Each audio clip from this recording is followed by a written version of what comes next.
સુરતમાં ભારે વરસાદથી કામરેજ નેશનલ હાઈવે 48ના સર્વિસ રોડ પર પાણી ભરાઈ ગયા હતા, જેને પગલે વાહન ચાલકોને ભારે હાલાકીનો સામનો કરવો પડ્યો હતો.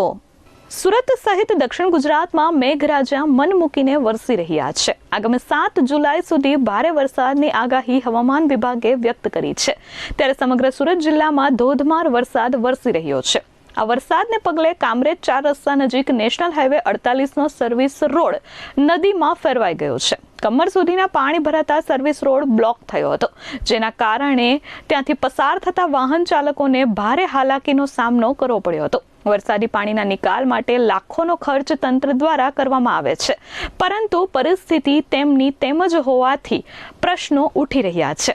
આ વર્ષે પણ રોડ પર પાણી ભરાઈ જતા તંત્ર નિંદ્રામાં હોય અથવા તો ભ્રષ્ટાચાર થયો હોવાનું લોકો કહી રહ્યા છે. નિર્મલ પટેલ, S24 ન્યૂઝ, સુરત.